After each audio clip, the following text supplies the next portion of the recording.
It's recording. Are we sure? Yeah. Because I pressed the button a couple times. Look at this thing. It's not. Okay. Just checking. Don't want me to be on mute. Interrupt your microphone. That's probably for the best. Taken from me. No. Good morning. Good morning, number 2. Yes. Good morning. Welcome to Half Awake, Fully Caffeinated, episode 17. We know it's 17 because we just filmed episode 16. I am going to be out of town for potentially another week again. Not potentially. This is going to be the next another week that we've missed. So I'm going to try and make sure that we're a little ahead. Yeah. I'm here. We're here. Anne-Marie has lost her initial wind. Yeah. And I never had wind. I'm just the way that I I am. barely had a first wind. You barely had a first wind. But, you know, per usual, we have 2 coffee topics and then 2 non-coffee topics. My coffee topic was, what is a Kyoto drip? My coffee topic was, what's the difference between iced coffee and cold brew? And then my non-coffee topic was Mitochondrial Eve. Ev. And mine was a really long question, so I'm going to pull it up because you don't know how to give me just a short question. I just told you batteries. Batteries. What kind of batteries are there that we can power an entire community? An entire community. Okay. There we go. All right. So I think, Amber, you should go because your coffee question will be a good segue to my coffee question. Okay. Cold brew versus iced coffee. Cold-ass brew. This is Costa Rica? Ooh, yeah, it is. Oh, mama. It's like a super dark chocolate Yeah. brownie. Oh, timer. You got it? You got it. I got it. Okay. So the difference between cold brew and iced coffee is basically everything. And by that, I mean not really. Iced coffee is coffee that is brewed hot and then cooled down. If you are getting Starbucks iced coffee, and I am referencing Starbucks iced coffee because I used to work there, so I know the recipe.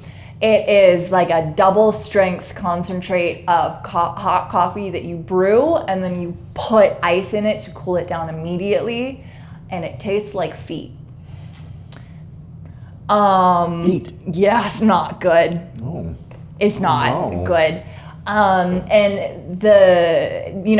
it takes 20 minutes to make, 15 minutes to make. So that's the benefit, and in my opinion, the only benefit of iced coffee is that you can make it pretty quick.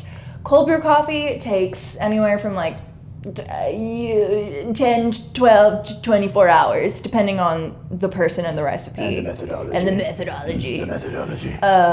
It produces a far more palatable coffee. It is a lot smoother. Hot brewed than iced coffee can be really sharp and acidic. With cold brew is probably the least acidic form of coffee. I'm sorry, Eugene's head rolls. My neck is so tight. So I think I read it is 70% less acidity. Don't fully understand how that works, but that's what the internet said. We talked about this. Extraction, yes. Because it is not as extracted in a heat form. Yes. Heat. So that's the difference. Iced coffee, cold brew, iced coffee, hot, then cold, room temperature, cold. Cold brew is better. Legitimately, it is a much more palatable coffee. It is smoother. It has... You're going to taste more of the flavors of the coffee. It's very balanced. When you introduce heat, it does bring out more, and we've talked about this. Hot water extracts better than cold water. Mm-hmm. And so when you introduce heat, it's extracting quite a bit, versus with cold water, it's extracting at a smaller increment. And so it extracts less of the compounds the stronger, in the coffee. yeah. And at a certain point, those compounds aren't even accessible because you have to have enough heat to express them.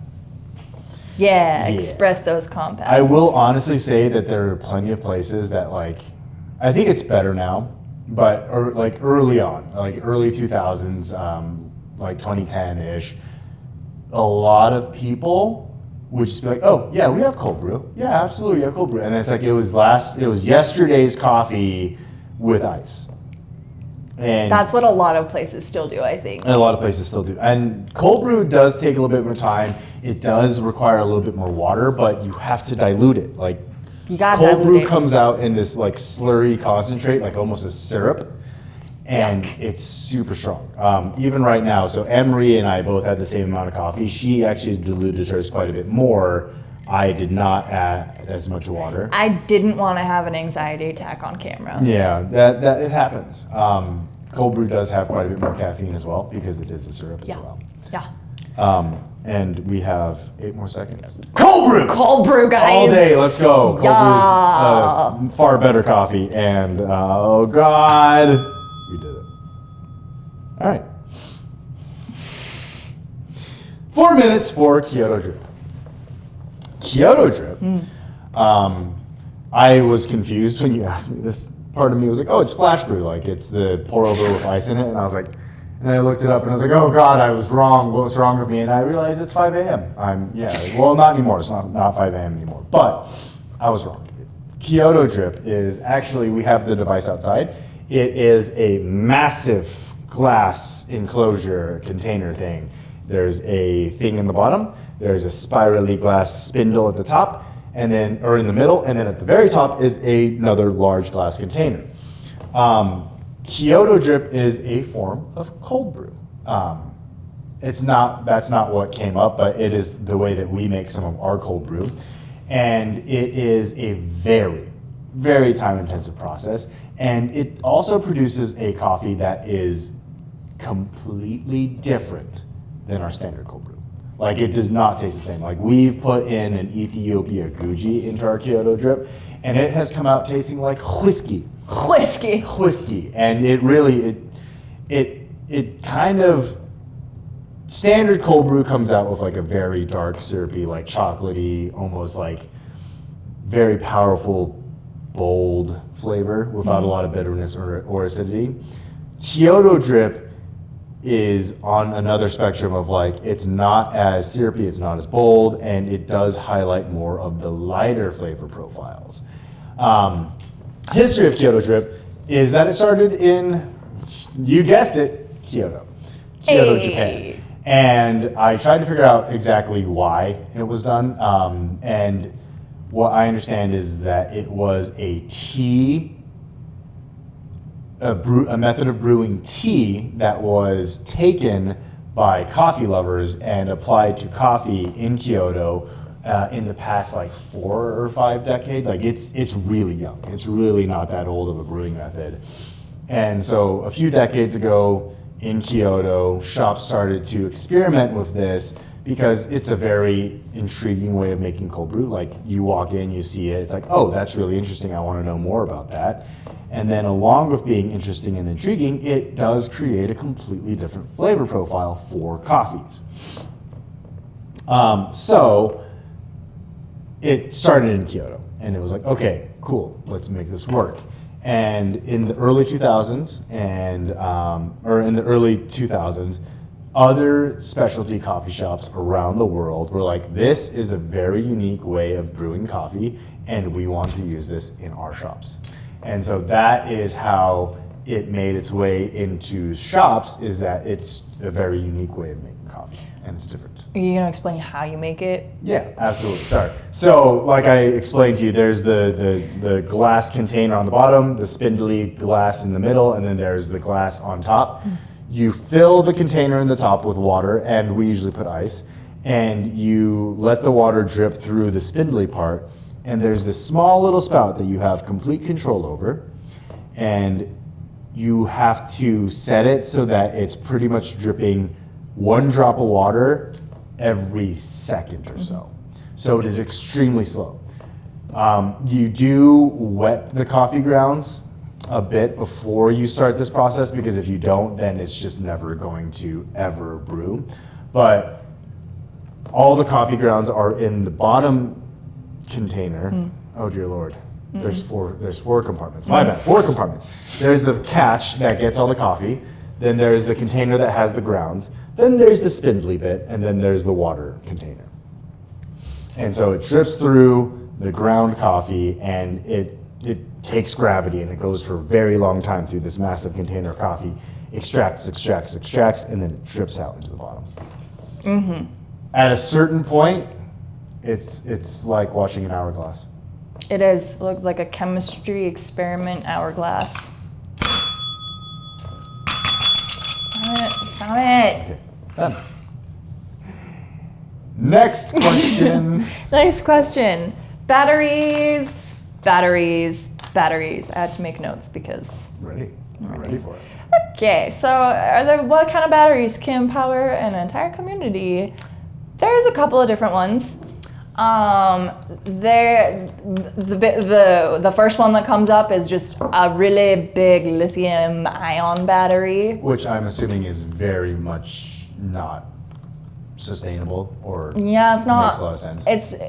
I didn't look into that one as much because that one was not as interesting. It's not. It's also extremely harsh on the environment. Lithium batteries that size would be horrible for the world. Yeah. I did focus on 2 specific kinds of batteries because they are the coolest kinds, in my personal opinion.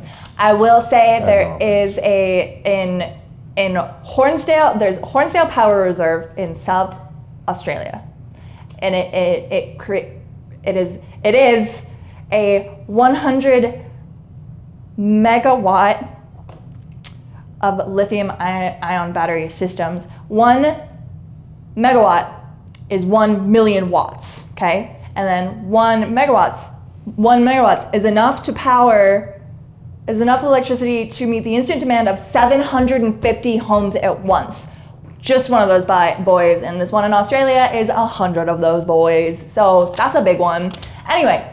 That's a lithium battery. That is a lithium-ion battery. So that's just, I did talk about that one because that was just an example that came up. Anywho, so we have a flow battery, which is made of, it didn't say, but it's a liquid battery. So you have 2 different electrolyte liquids in the battery, and it's separated by a membrane, okay? And as it is giving power, it's the ions going from one side of the membrane to the other that creates the electricity and the energy. And that is how the flow battery works. And to recharge it, it literally is reversing the chemical effects. So everything in the battery stays the same as everything the same, but when you're recharging the battery, it reverses the chemical that happened. And there you go, you got a liquid flow battery that just works like that.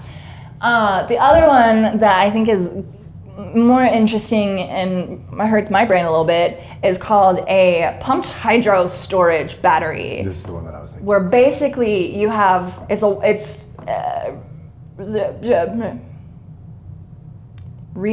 water reservoir. Yes, is water power, but you have 2 different containers or reservoirs of water. One is higher than the other.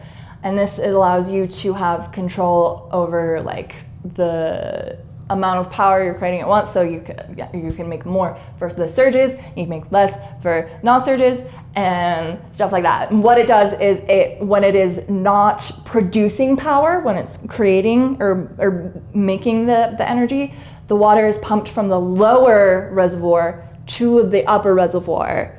And that means that when it's needed to make energy, you have control of the amount of water that is flowing from top to bottom. So it's basically, it's water energy, but man-controlled. It's a hydro dam. It's a hydro dam. Gets its water from excess energy. Yes. Yeah. I'm going to prove you wrong because I knew it, by the way. How many wind farms? So, you would need approximately 653,000 wind turbines to power all of America. 650. How big are these wind turbines? And so each turbine needs to take up approximately 1 square kilometer of space, just under, technically. So you can, it would take up 326 to 653, depending on how much space between each turbine. Kilometers. Square kilometers. So, do you know how much space that is? Do you know how much they take up the whole country? In miles. In millions. It would I did it in kilometers. It's the size of a small to medium city. We're in America. We don't measure things in kilometers. Okay, that makes sense though. But to a certain extent, wind is finite. 405 miles. It's really not that bad. The entire country? Yes. At what capacity do they need to be? 35%. For real? For real. 35% capacity. I'm Okay, so she's right in terms of how many wind farms are necessary, but I guess the next question is wind an infinitely sustainable energy? Like, is it infinitely sustainable if we used... What's your hate on wind energy? No, I'm just saying that there's an argument to be said. Specifically wind. You seem to be specifically against wind. No, I'm more specifically against the fact that it's what people will say it's infinite. There's no such thing as infinite energy. Exactly. Who says that wind power is infinite? The internet. Shut up. To the internet or to me? Both. I'm just saying there's uneducated individuals that think that they're like infinitely sustainable things. Well, then they didn't take high school physics. And I'm sorry. Or they don't know the first law of... What is thermodynamics. Is it? I don't know if it's the first law. Or second. Okay, so there is also another very interesting battery.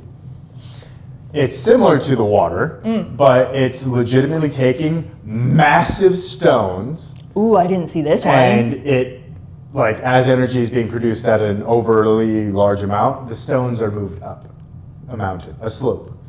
And then when energy is needed, the stones are released, and inside there's like generators, and so like as it's rolling down, it generates electricity as it goes down. That's cool. I didn't see that rock battery. But these are all really hard things to pull off. And they are big. They're big. Like the water thing that she's talking about, it's not like a water tower. Mm-hmm. It's legitimately the place that's using this as a battery. It's a fucking mountain. Mm-hmm. They hollowed out a mountain and they have a crater in there that has water filling in whenever it's producing excess energy. The massive rolling generators, they're huge. You gotta be so big rocks. Massive. Big They're rocks. huge. They're huge. Huge. All right. Did the timer? Did we even set a timer for that? I did. It went off about 5 minutes ago. That was 1, 2, 3, 4. That was fine. All right. Mitochondrial Eve. Mitochondrial Eve is a theoretical figure that exists as the mother of all current humanity in terms of the mtDNA or mitochondrial DNA. There's two different types of DNAs. Nuclear DNA, which is not like the nuclear power plants, it's the nucleus of the cell.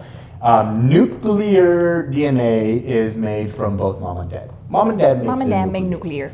Like a nuclear family. We make it together. And then mitochondrial DNA is solely from the mother. Yes, it is. And it's because when the DNA and everything's coming to mix and intermingle, nuclear DNA exists and it survives this smashing of things. And then mitochondrial DNA is completely shredded during the process, and so mitochondrial DNA only comes from mama. Mama. And mitochondrial DNA has been used to track humanity from current all the way back to our pre-existing ancestor in, or not pre-existing, our existing ancestor in Africa. And this is done through a web of DNA analysis and then tracking, and like it's all these collaborative efforts across multiple studies, but mitochondrial DNA is one of the supporting pieces of evidence for humanity's cradle.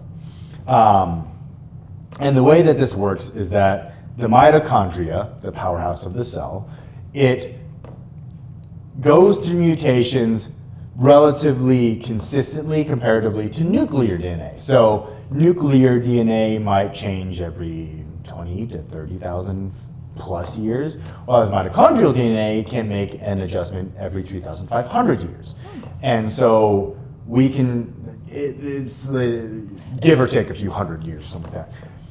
We can track mitochondrial DNA between different groups of individuals, and we can see where there's similarities and how those similarities branch off. And a very specific example of mitochondrial DNA being used to help build human history is Native Americans with Native Siberians, and how the mitochondrial DNA similarities between the two date back far enough to match up to the Siberian Bridge, which was the ice bridge during the Ice Age that allowed for Native Americans to come from Europe, Asia, and so on into the United States and become Native Americans.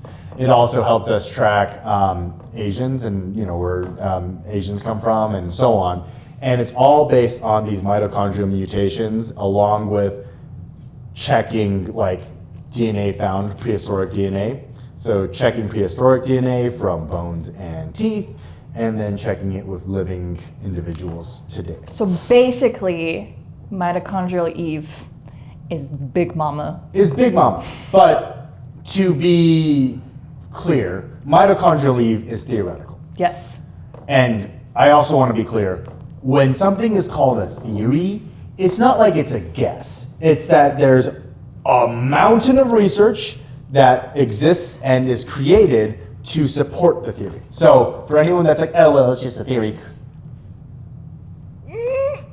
understand what that means. But they're theoretical. Mitochondrial Eve has not actually been found, but it has been, Mitochondrial Eve has been, yeah, you can go ahead. What's the word for it? She's not being discovered. She's been mapped out using mitochondrial DNA from current history, ancestors, and so on, and it all matches up to things that we found in Africa. Mitochondrial Eve is theorized to be anywhere from 150,000 to 200,000 years old, which is a pretty large window compared to, that's a 20% range, but they are believed to have been in that range, that old. And there were many mitochondrial Eves. It's not just like there was one mitochondrial Eve. There's hundreds of thousands of mitochondrial Eves, and everyone shared the same mtDNA.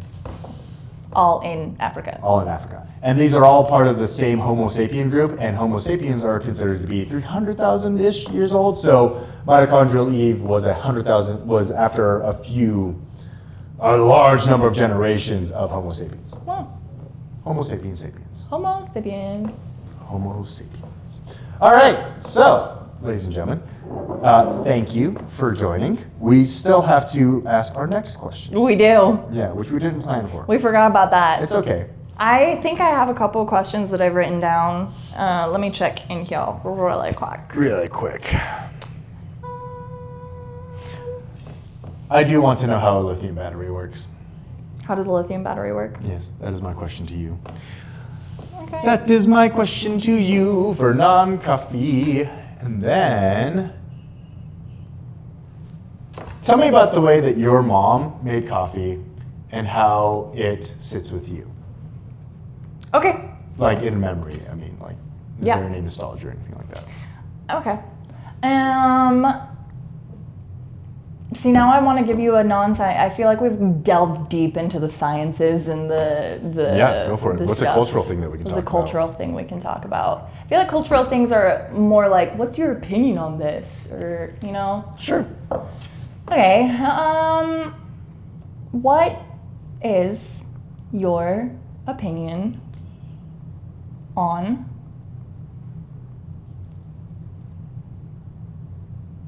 Troglodytes. I can't think of anything. Oh my god, I had so many good questions, and I don't know where I put them. It's okay. No, it's not. I got my questions out quickly because I was really good at improvising.